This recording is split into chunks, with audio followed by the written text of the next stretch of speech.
All right, we'll see how long I can make this last before the sounds of construction pile drivers pick up back again outside. Okay, hey everybody, it's Anna and welcome back to my booktube channel. It is wonderful to see you all again. I am still really excited and riding the high of being back after a long hiatus. I'm feeling like March, as Hannah Witten and Lena Norms from Just Kiss My Frog tweeted out, March is gonna be the month where I just try really hard to make stuff happen. February was kind of a bleh month. I wasn't feeling motivated, wasn't feeling productive. March is gonna be the try month. We're gonna ride the try train together. Okay, so today I would also like to bring to your attention the fact that March is Women's History Month, if you were unaware. And the 8th of March, which is 2 days from when I'm filming this video, but when you will be watching it, is International Women's Day. International Women's Day actually was first known as International Working Women's Day, and it was created by a bunch of socialist women activists in the early 20th century to create an organization for greater enfranchisement and rights and solidarity between working women all around the world. So just in case anybody tries to tell you that it doesn't have like working class socialist roots, they would be incorrect about that. And then in the spirit of just continuing to have greater discussions about feminism and women's history, I wanted to bring you a review today of a book that I enjoyed, and that is The City of Ladies by Christine de Pizan. This is a little pocket edition of it. I'll show you there. Can you see it? There we are. It's a little pocket edition from the Penguin Great Ideas series, which reprints philosophical books and essays and other sort of short-ish works. It either distills them down a little bit and abridges them, or it just reprints like an essay in its entirety. So this doesn't really come with any critical apparatus. I kind of had to do some searching for that on my own. But I picked this up at a secondhand bookstore here in Seattle, and I have always been meaning to read this book because I have been meaning to read this book for a really long time, just because I know it's an important work of like feminist / proto-feminist literature. There is some debate about whether we can call books that were written and published prior to the real like creation of the modern feminist movement, whether we can call those books feminist or not, but I'm not going to get into that right now. I was very interested to read this because I know it is an important part of women's history, literary history, and indeed world history and literature as well. So I want to give you a little bit of background about Christine de Pizan, who is the author of this book. She was a writer that lived in France during the Middle Ages. She was an Italian-French writer who wrote in Middle French the entirety of her works. I believe she published some 41 books over the period of a 30-year career, which is just incredibly prolific, and she is most known for her two sort of proto-feminist works, The City of Ladies and Treasure of the City of Ladies, which is kind of the sequel to this, which I have not read Treasure of the City of Ladies, but I would like to, especially considering how much I enjoyed City of Ladies. So I have some notes on my phone that I'll go ahead and share with you. So Christine, in addition to just all of her writing that she did as part of her kind of rhetorical training, was a court writer for several dukes, including Louis of Orleans, Philip the Bold of Burgundy, and John the Fearless of Burgundy, which I might just say, I really appreciate the fact that someone is known in history as John the Fearless.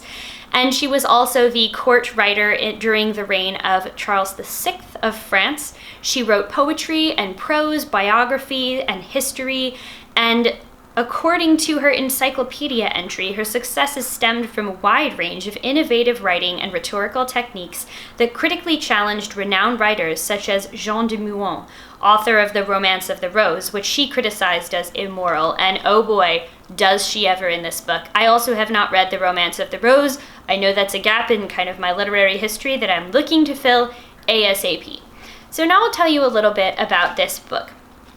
So this book is kind of framed as this defense of women as kind of this gender that has been long lambasted for being immoral, promiscuous, seductive, tempting to men, leading men into sin, weak, unintelligent, pretty much any kind of insulting thing you could ascribe to women based off of a stereotypical assumption of that gender, Christine is writing against in this book. So she begins by sitting down to read some of the books in her library, and she is dismayed at the fact that she cannot find a single book that presents what she considers a positive or accurate portrayal of women.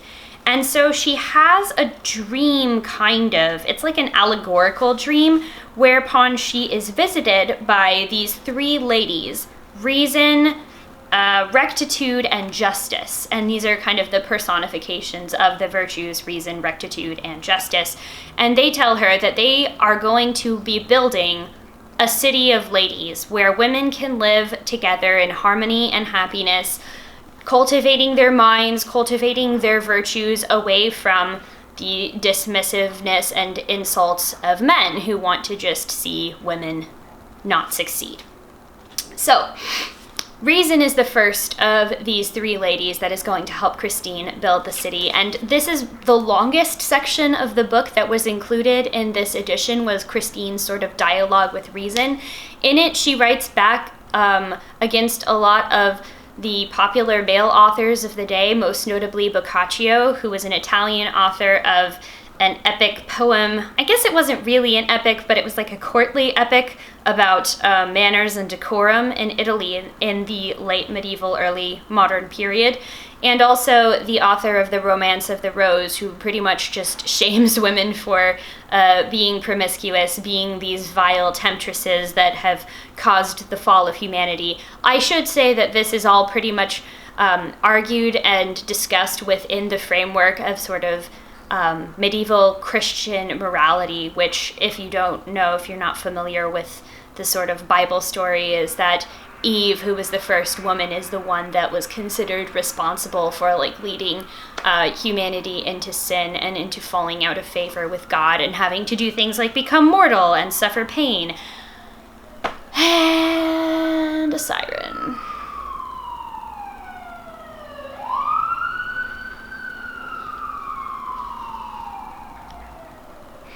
So Christine is really using this framework of like Aristotelian rhetoric applied to Christian moral philosophy, I suppose, of her time, to say that women, although they may be physically weaker than men, although they might be considered to be the inferior sex, is what she refers to it often.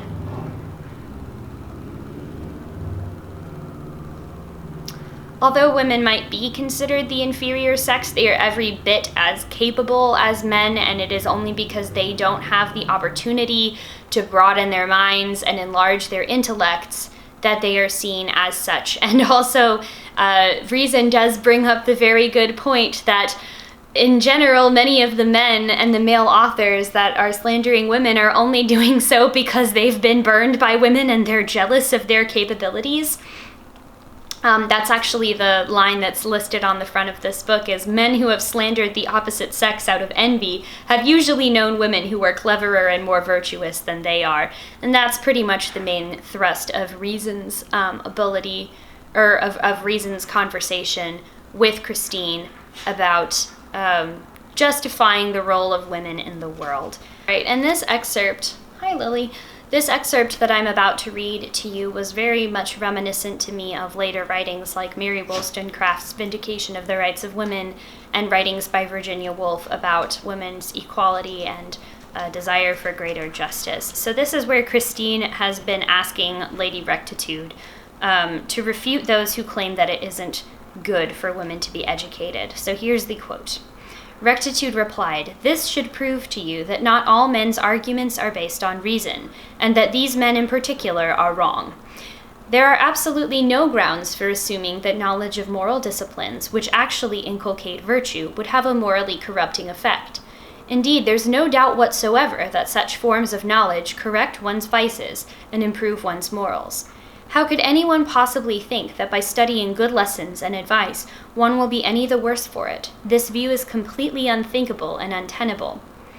I'm not saying that it's a good idea for men or women to study sorcery or any other type of forbidden science, since the Holy Church did not ban people from practicing them for nothing. However, it's just that it's not true to say that women will be corrupted by knowing what's right and proper." I was not expecting to have such a reasoned defense of women's education this early in literature, and maybe that's just because I haven't read very many female medieval writers, but now I'm thinking I might have to start, because I'm really intrigued at how they formed their arguments, and where you can see that especially Christine in this book is grasping at ideas that will be later fully fleshed out and teased out into greater pleas for equality and justice between genders, and sort of give way to the modern feminist movement. Towards the end, when Christine is talking to Justice, I think, is when this sort of nascent feminist ideology kind of bumps up against some of the strictures of Christine's time, where she's trying to also list off a series of good female role models, whether they be Christian saints or historical figures or figures from mythology that are going to populate this city of ladies, where the Virgin Mary, who is like the blessed mother of Jesus, is going to rule as the queen over all of the good women that live in the city.